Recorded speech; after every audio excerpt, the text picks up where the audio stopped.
Good evening, everybody. Welcome back to the channel, and I hope you're all having a great day today. And this was brought to my attention by Ringside News. The link will be in the comments section down below. It pertains to the baddest woman on the planet, Ronda Rousey.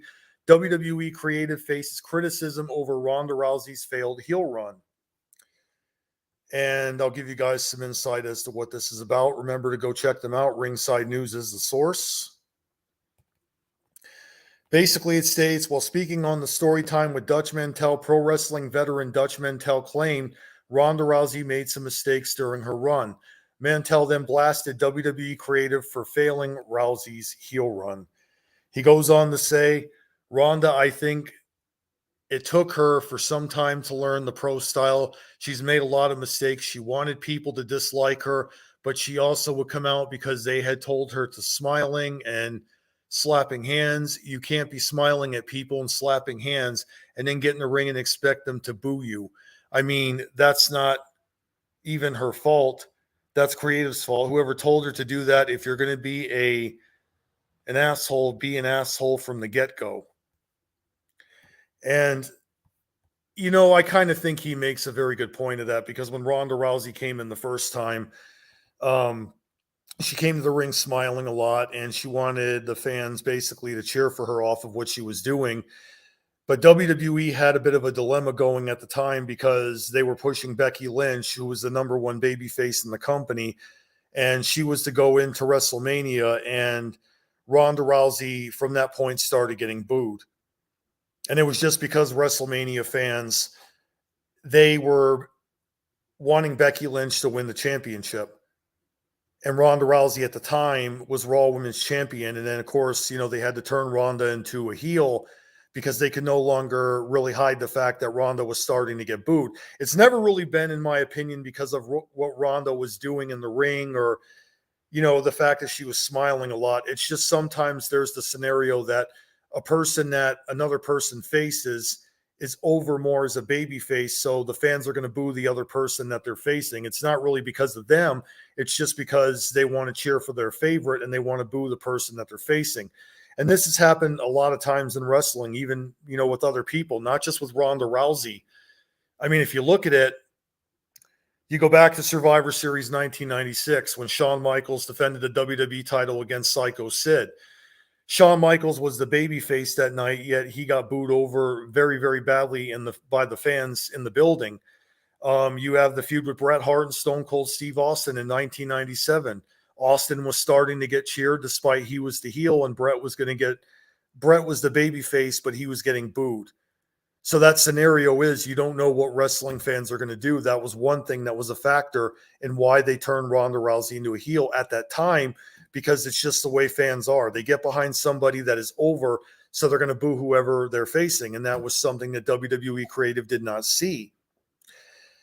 And, Ronda would leave and then come back. And, when she came back, people were happy to see her again. But over time, I think what it was is, again, that scenario of somebody she's facing getting over was really what started to get her booed. And that was the case of her versus, Liv Morgan.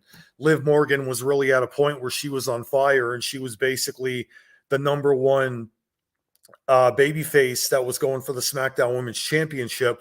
And fans were beginning to boo Ronda. And that really was something, again, it's not on the fault of Ronda Rousey. It's just fans don't really stick with the formula that WWE thinks they're going to do. You know what I mean? I think that was really a factor. And yeah, I mean, I really do get the concept of Ronda getting the heat still for calling wrestling fake, and that interview she did, despite that people they don't bring up the part that Ronda Rousey actually made a retraction of that and explained that she never said it was completely fake. It was just the storylines and the characterization, and the match is predetermined. And I think that people took that the wrong way, and that's why Ronda Rousey got the heat she did. And say what you will, again, like, I don't think that Ronda Rousey is the greatest wrestler ever, but I don't think she's as bad as what people think she is. I mean, she's got to a point where fans have criticized her and they want her gone. But when she was gone, these fans were wanting Ronda back. So it's like they can't make up their mind whatsoever. And now they're in the storyline between Ronda Rousey and Shayna Baszler. Now, there's been one mistake with this that I felt was the issue when they did the Shayna Baszler turning on Ronda Rousey. I think that should have been the other way around, with Ronda attacking Shayna in that match, and then Ronda would walk out. Because if they want Ronda to be a heel, wouldn't that have made more sense for Ronda to attack Baszler rather than Baszler attacking Ronda? Like, now they're in a dilemma with that, with the fan response, because if both of them are really just tweeners, that's one thing, but it's like, who is the heel and who's the baby face in this? Nobody knows. This was the same mistake I spoke about quite a few years back when they pushed Becky Lynch as a heel against the babyface Charlotte Flair, and look where that went. They had to switch the two back around about maybe a month, 2 months in, because Becky was getting cheered, and despite them pushing Becky as a heel, fans were not having any of it, and they were booing Charlotte Flair, who WWE wanted us to cheer. Ronda Rousey, from a heel standpoint, it's difficult. It's difficult to tell if they hate her because of her ability or if it's that interview, whatever the reason is. I honestly don't think she's the worst heel ever, but she's not the best heel ever. And I really do see the argument with Dutch Mantell, because I do agree she shouldn't have came out to the ring smiling and stuff like that and slapping hands. And that kind of also was what worked against Ronda being an intense, badass killer, if you will. She comes in from the UFC. She's got the ability to destroy any one of these women in the ring pretty much in a real fight. And they're having her smile and come to the ring and stuff. And I think that was really something that kind of disappointed a lot of the fans. So I really am kind of 50-50 on this whole thing. It's different times with the way WWE fans think. I mean, I don't think they have really any kind of real hatred of Ronda in terms of who she is outside the ring.